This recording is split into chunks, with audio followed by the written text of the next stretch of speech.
Bismillahirrahmanirrahim. Assalamu alaikum students. Welcome to another video. I hope you are doing well. Maths important definitions for annual exam 2024 SSC2 class 10th के maths की जो most important definitions हैं जो आपके paper में आती हैं, वो जितनी मोस्ट इंपॉर्टेंट डेफिनेशंस हैं वो सब की सब मैंने आज एक सेपरेट उसके लिए वीडियो बनाई है और इसमें ये तमाम डेफिनेशंस में यहाँ पर मार्क कर रखी हैं। ओके, डेफिनेशंस ये आपके सामने हैं, आप इसको स्क्रीन पे देख सकते हैं। मैंने इसको अरेंज करके डेफिनेशंस जितनी भी हैं इन सबको अरेंज करके मींस के चैप्टर वाइज नहीं लिखा, ठीक है। क्यों चैप्टर वाइज नहीं लिखा? इस वजह से नहीं लिखा क्योंकि मैंने जितनी डेफिनेशंस हैं सब की सब आपकी जो पास्ट 6 to 7 ईयर्स के जितने भी पेपर्स हैं उनमें जितनी डेफिनेशंस आ चुकी हैं ये सब की सब मैंने पूरी बुक की डेफिनेशंस यहाँ पर उसके अकॉर्डिंग मेंशन की हैं। ओके, हर डेफिनेशन के आगे आप ये देख सकते हैं, किसी के आगे 5 लिखा है, किसी के आगे इधर भी 5 लिखा है, इधर 2 लिखा है, इधर 2। इट मीन्स के ये जो 5 5 2 4 3 इस तरह जिस डेफिनेशन के आगे भी लिखा है इसका मतलब ये है कि ये डेफिनेशन 5 दफ़ा पेपर में रिपीट हो चुकी है, ठीक है। तो आपने इस चीज़ को समझ लेना है। मैंने इस तरह आगे मेंशन किया ताकि मुझे भी याद रहे और देखने वाले को भी याद रहे। फर्स्ट डेफिनेशन है आपके पास, define rational fraction and define proper fraction and improper fraction. ये 5 दफ़ा डेफिनेशन रिपीट हो चुकी है आपके एनुअल एग्जाम के पेपर्स में। अच्छा, याद रहे कि ये सारी डेफिनेशंस एक ही दफ़ा पेपर में नहीं आती क्योंकि 2 नंबर का क्वेश्चन होता है, 2 नंबर की डेफिनेशन आपकी आती है पेपर में। तो मे बी वो ये कह सकते हैं कि आप डिफाइन करें जस्ट रैशनल फ्रैक्शन को। ओके, मे बी वो ये कह सकते हैं कि differentiate between proper and improper fraction and that's it, ठीक है। बिल्कुल ऐसा ही क्वेश्चन आपके पेपर में आएगा, ठीक है। सारी तीनों की तीनों डेफिनेशंस एक साथ नहीं आ सकती क्योंकि वो फिर 2 नंबर की बनती नहीं है। एक डेफिनेशन या उनका डिफरेंशिएशन जो कह सकते हैं आप उन दोनों के दरमियान में वो आ सकते हैं। फिर आगे चले तो define ratio, most important question, most important definition and give 1 example, ठीक है। ये 5 दफ़ा रिपीट हो चुका है ये क्वेश्चन, ठीक है। इस चीज़ को इसको आपने बहुत अच्छे से याद कर लेना है। आगे चले तो इनवर्स वेरिएशन, मोस्ट इंपॉर्टेंट है ये क्वेश्चन। इनवर्स वेरिएशन छोटी सी डेफिनेशन है और ये 4 दफ़ा रिपीट हो चुकी है। एंड डायरेक्ट वेरिएशन ये 2 दफ़ा रिपीट हो चुकी है, आपने इसको अच्छे से याद कर लेना है। आगे चले तो define subset and give 1 example, 2 दफ़ा रिपीट हो चुकी है पेपर में। फिर ये क्लास लिमिट डिफाइन कर दें, क्लास मार्क को डिफाइन कर दें, ये एक दफ़ा पेपर में आया, मैंने इसलिए आगे मेंशन नहीं किया। फिर define angle of depreciation and represented by figure, ये एक दफ़ा पेपर में आ चुका है। फिर define the diameter of circle, ये भी एक दफ़ा पेपर में आ चुका है। And differentiate between interior and exterior of a circle, ये भी एक दफ़ा पेपर में आया। Define square and represented by figure. अच्छा, याद रहे कि जब आपके पास ये स्क्वायर या रेक्टेंगल की कोई डेफिनेशन आती है ना, आगे लिखा है रिप्रेजेंटेड बाय फिगर, तो आपने जस्ट रेक्टेंगल या स्क्वायर जो भी डेफिनेशन में पूछा गया आपने उसकी जस्ट एक फिगर बना देनी है क्योंकि टोटल 2 मार्क्स का ये क्वेश्चन है आपका। तो जस्ट एक फिगर आप बना देंगे सिंपल, जो रेक्टेंगल या जो भी आपसे डिमांड की गई है क्वेश्चन के अंदर, बस आप वो सिंपल सी फिगर बना दें। फिर नेक्स्ट आपके पास डिफाइन इन सेंटर, आसान सा क्वेश्चन है ये, चैप्टर 10 से ऑनवर्ड जितने चैप्टर्स हैं आपके सर्कल के जो थ्योरम्स के चैप्टर्स हैं उसमें से। फिर define quadratic equation, most important question है, 5 दफ़ा पेपर में आ चुका है, ठीक है। विद एग्जाम्पल आपने इसकी जो जनरल फॉर्म होती है वो एग्जाम्पल के साथ लिख दीजिएगा। फिर डिफाइन सिमेट्रिक फंक्शन, फिर define binary relation and give 1 example, 3 दफ़ा पेपर में आ चुकी है। बाइनरी रिलेशन क्या होता है ये आपको पता होगा, चैप्टर 5 सेट्स का है, वहाँ से ये क्वेश्चन है।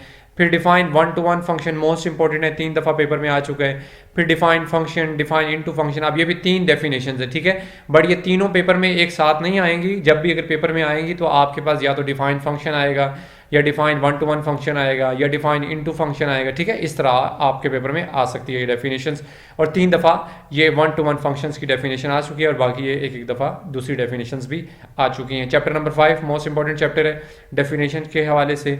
फिर आगे आ जाए तो हिस्टोग्राम क्या होता है, व्हाट इज हिस्टोग्राम, आपको पता होगा, 6वें चैप्टर का ये क्वेश्चन है हिस्टोग्राम। फिर स्टैंडर्ड डेविएशन, ये भी 6 चैप्टर का क्वेश्चन है, एक दफ़ा पेपर में ये डेफिनेशन आ चुकी है। Define an angle of elevation, 3 दफ़ा पेपर में आ चुकी है, एंगल और एंगल ऑफ एलिवेशन क्या होता है, ठीक है। सिंपल सा क्वेश्चन है। अच्छा, अब ये मैंने बीच में जो स्लैश लगाई है इसका मतलब ये है कि डिफाइन एन एंगल ये एक सेपरेट क्वेश्चन है, ठीक है। And define angle of elevation ये एक सेपरेट क्वेश्चन है, दोनों 3 दफ़ा पेपर में आ चुके हैं, ठीक है। फिर आगे चले तो define circumference of a circle, most important question है, 3 दफ़ा पेपर में ये डेफिनेशन आ चुकी है। और उसके बाद आप नेक्स्ट चले आगे, what is mean by collinear point, most important है। और इसी के आगे मैंने सेपरेटली ये लिख दिया एंड नॉन कॉलिनियर पॉइंट्स। ये मोस्ट इंपॉर्टेंट डेफिनेशन है कोलिनियर पॉइंट्स और नॉन कोलिनियर पॉइंट्स की, ठीक है। ये 4 दफ़ा डेफिनेशन पेपर में आ चुकी है और ये दोनों भी सेपरेट डेफिनेशंस हैं, ठीक है। और मे भी हो सकता है पेपर में आपके ये क्वेश्चन ऐसे भी पूछा जाए कि differentiate between collinear and non collinear points, ऐसे भी आ सकता है, बट इनकी सेपरेट डेफिनेशंस भी आ सकती हैं। तो ये 4 दफ़ा पेपर में आपके आ चुकी है, तो मैंने यहाँ पर मेंशन कर दी है। फिर define tangent of a circle, most important है, चैप्टर 10 है आपका, ठीक है। और ये 4 दफ़ा ये डेफिनेशन आ चुकी है। और ये वाली डेफिनेशन अलहदा से आगे मैंने लिखी है, लेंथ ऑफ टेंजेंट, ये 2 दफ़ा पेपर में आपके ये क्वेश्चन आ चुका है, ये definition define length of a tangent, ठीक है। ये दो दफ़ा पेपर में आपके आ चुकी है डेफिनेशन, मोस्ट इंपॉर्टेंट है। फिर आगे चले तो डिफाइन अ सीकेंट लाइन, ये एक सेपरेट डेफिनेशन है, 3 दफ़ा पेपर में रिपीट हो चुकी है। और define a secant of a circle, ठीक है, ये एक अलहदा से डेफिनेशन है। और याद रहे कि जब भी आप कोई डेफिनेशन लिखते हो तो साथ अगर उसकी एग्जांपल आपको आती है, अगर वो क्वेश्चन में नहीं भी पूछेगी, आप फिर भी अगर एग्जांपल लिख देंगे तो ये आपके लिए एक प्लस पॉइंट होगा। मतलब छोटी सी एग्जांपल एक लाइन की जस्ट आप लिख दें या उसकी डायग्राम बना दें, जैसे ये सीकेंट ऑफ सर्कल की डेफिनेशन लिखकर एक छोटा सा सर्कल बनाकर ऊपर सीकेंट के लिए एक आप वो लाइन ड्रॉ कर दें जो ये डिफाइन करती है कि ये सीकेंट ऑफ सर्कल है, ठीक है। तो जस्ट आप वो कर देंगे तो ये एक आपके लिए प्लस पॉइंट होगा।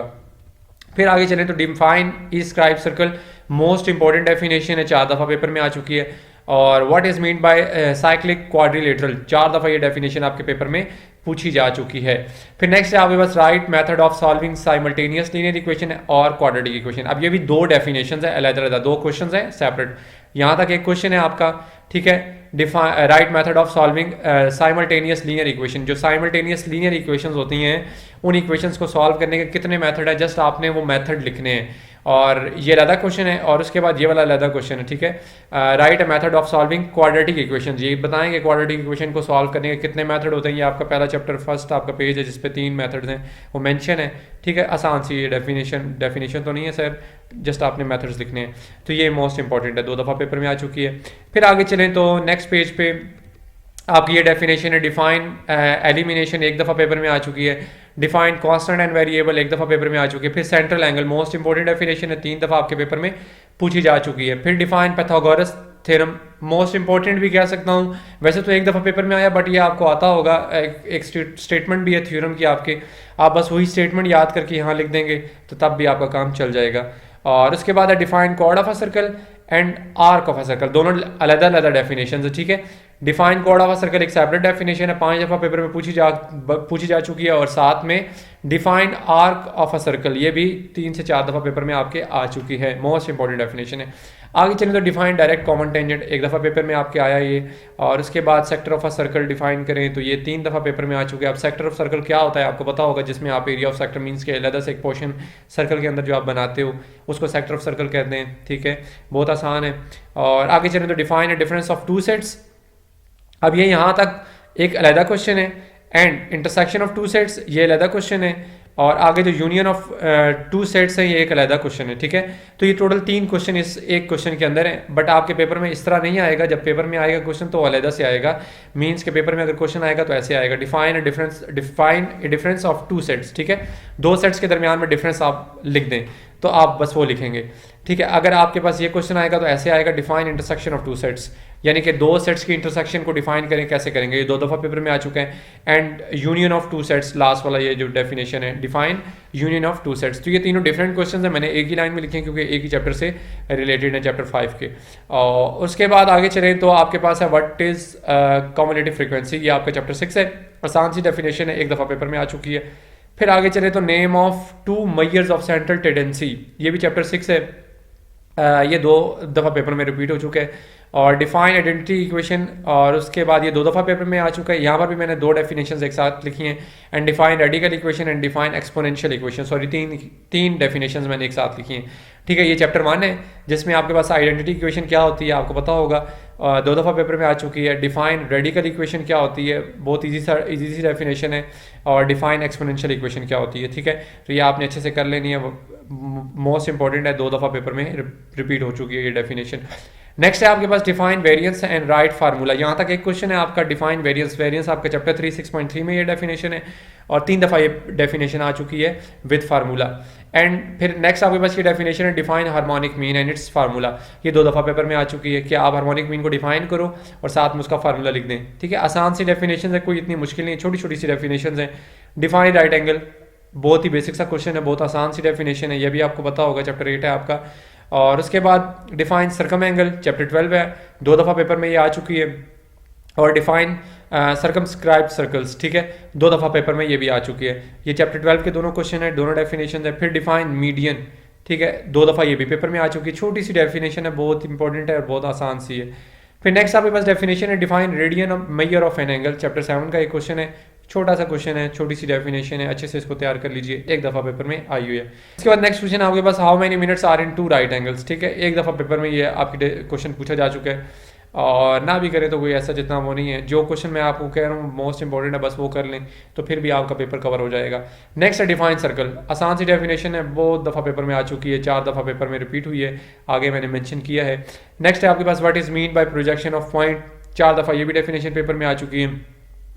फिर उसके बाद रेसिप्रोकल इक्वेशन क्या होती है, ये आपका चैप्टर नंबर 1 की डेफिनेशन है। फिर साइंथेटिक डिवीजन क्या होती है, चैप्टर 2 की डेफिनेशन है, 2 दफ़ा पेपर में आ चुकी है। प्रोपोर्शन क्या होता है, ये भी आपका चैप्टर आई गेस 2 है। और उसके बाद डिफाइन अरिथमेटिक मीन, ये चैप्टर नंबर 6 की डेफिनेशन है, आसान सी है। फिर डिफाइन बाइजेक्टिव फंक्शन, 1 दफ़ा पेपर में ये आ चुकी है। बाइजेक्टिव फंक्शन क्या होता है, ये आपका चैप्टर नंबर 5 एसेट्स का उसमें है। फिर क्वाड्रेंटल एंगल क्या होते हैं, आसान सी डेफिनेशन है। फिर what is mean by zero dimension क्या होता है। फिर डिफाइन पॉलीगॉन एंड हेक्सागोन, ये भी दोनों एक अलग-अलग डेफिनेशन है, पॉलीगॉन अलग है और हेक्सागोन अलग है। अगर आपके पास कोई डेफिनेशन पेपर में आएगी तो अलग-अलग आएगी, डिफाइन पॉलीगॉन या डिफाइन हेक्सागोन, ठीक है।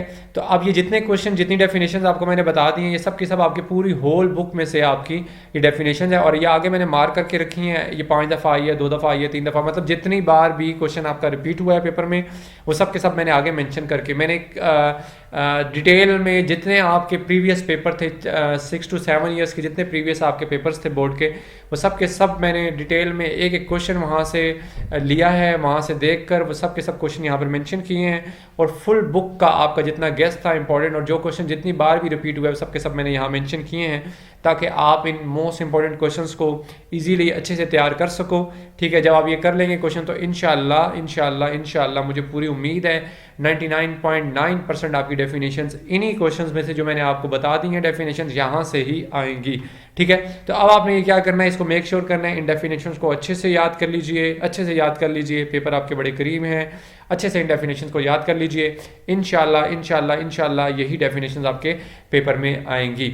और इससे रिलेटेड किसी भी किस्म की कोई कन्फ्यूजन हो किसी स्टूडेंट को भी, you can ask in comment box section. Next video तक के लिए अपना बहुत सारा ख्याल रखिएगा, दुआओं में याद रखिएगा। अल्लाह हाफिज़।